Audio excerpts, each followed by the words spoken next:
So one of the good things is about Illustrator is that there are a lot of quick keys to get there and around different things throughout the program.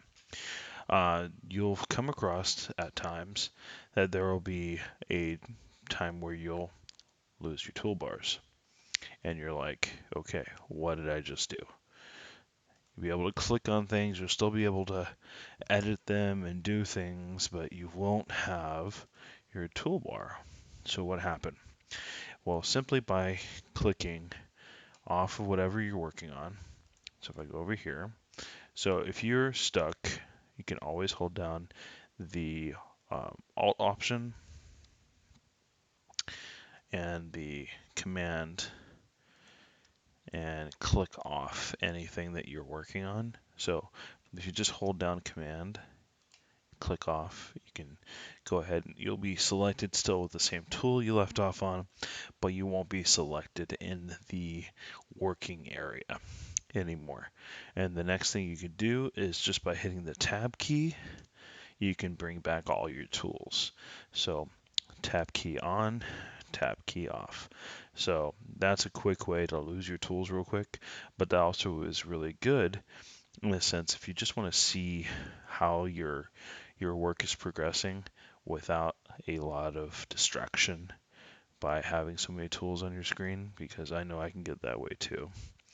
And having a nice clean area to look at it without distraction is also very helpful. So just clicking on that tab key, just touch it and it'll pull you right into this view of what you're looking at. Okay. Okay, here on to our next tip is creating a custom guide.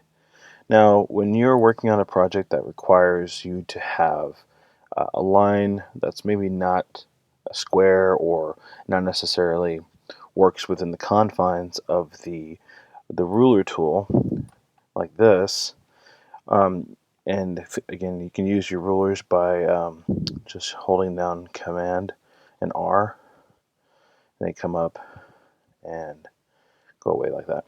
So that's Command R, and your guides can be made visible and invisible by using Command colon, and you bring those back on and off. Okay, that covered. You can make custom guides. So say you have a shape that isn't typical. So let's do an ellipse, and you need to have it just like this. Okay. Now you want to make sure that you can use the shape, but you don't want the shape interfering, or you just don't want that added element to your work that you don't want to have to worry about either deleting afterwards or removing. You can create a custom guide out of it. A couple ways to do this is either using the Command 5 option, or if you go back, you can just go down to Window, View, and then go down to Guides and Make Guides. And that will create your guide for you. So now, instead of it being a shape, it's not selectable. You can even hide it, just like your other guides. And therefore, it's not going to interfere with your artwork or get in the way of any exporting or having to search for it later on to get rid of it. Now, it's not just limited, obviously, to a circle. You can create just about anything. So you could take the pen tool here and do something very exaggerated here, and then from here you can go ahead and hit that Command 5 and make a guide. So for any reason that this is a very specific area that you need to make sure that you're working within, you now have a guide to basically help you stay within those confines and not going over. Okay, and now on to the next tip. One of our tips for Illustrator, we're going to look at the pen tool for a second. So when you're in the pen tool, you can actually switch it from different views and do different things with the same tool while you're working with it. So let's go ahead and show you what I'm talking about. So you can just take a shape like this and put it all together. once you're done, you can zoom in on these nodes at the very tips, and while holding the Alt tool, you can grab the corner and round that edge to the whatever your preference is for that type of project. So you have these tools just right within the pen tool. Now, if you went ahead and looked at possibly getting in here really tight with the pen tool and you couldn't quite see where you were going, you can actually change the view of that by just holding down the caps lock key.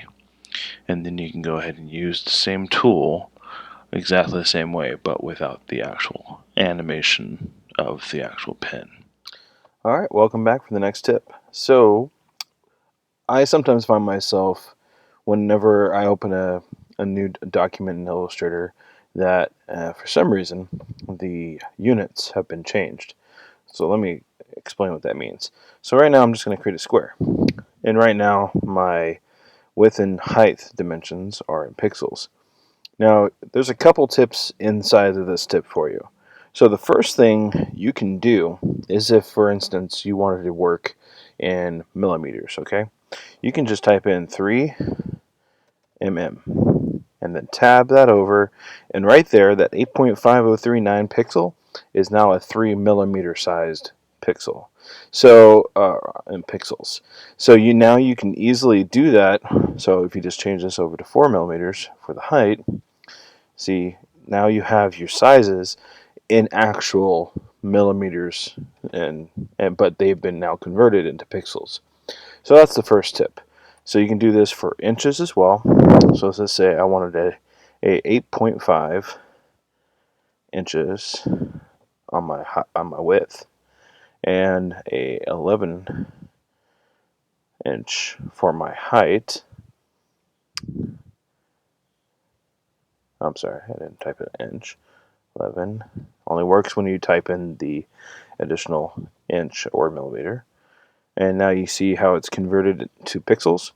If I hit OK, I should now have a box that is 8.5 by 11. I'm just going to go over here and I'm going to center this up on my artboard. And now I'm going to show you the next tip within this. Now, sometimes when I'm working in documents, I'll be using different client files. The originating information from that person's computer usually is transferred over in the settings of how the document was set up. And that usually includes how the units are being expressed. So right now it's set in millimeters. So a quick way to go ahead and change this to inches would be to go to File and then down here to Document Setup. Click on Document Setup, and the first thing you see are units. You can now change that over to inches and hit OK. Now your entire system has now been changed to convert over to inches. So I don't know if you noticed this earlier. So if I I don't think I can undo this by just Control Z. Yes, I can.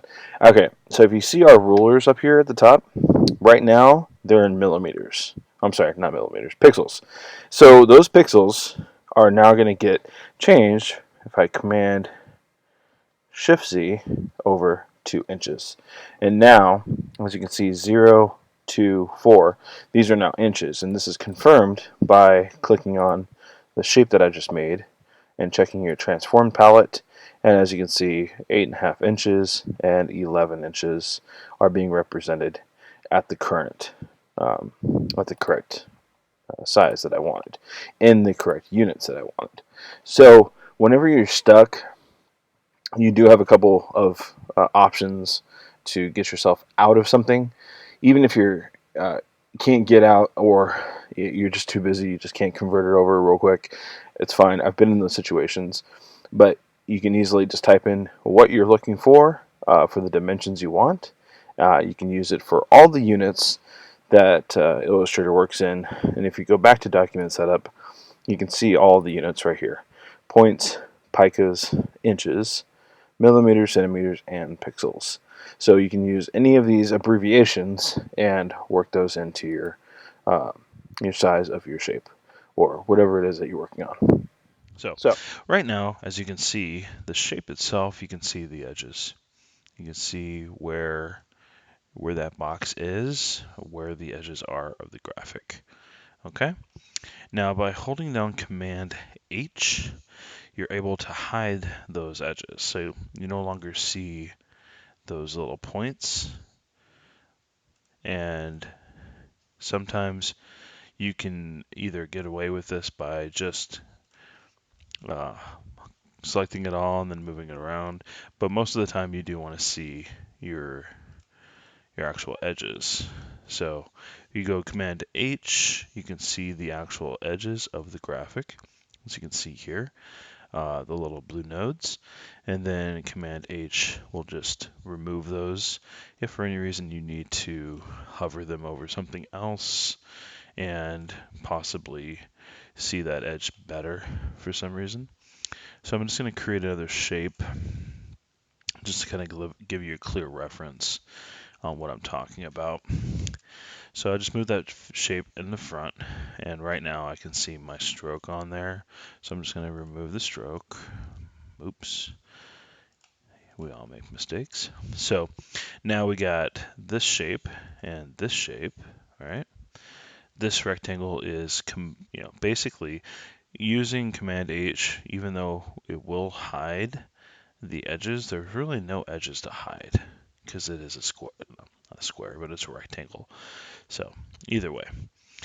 But if you do have a complex shape and you don't want to see the edges, you can always remove those in case for some reason those points might be in your way to make a specific kind of alignment that you're looking for and you just don't want to see them. But if you do want to see them, Command H again will bring those back so you can see where those points are and you're up and running again. It's easy to click on this because it's right next to Command G, which is grouping, which even I slip up and I hit H, and that's a very simple mistake that all people that are using Illustrator make. So.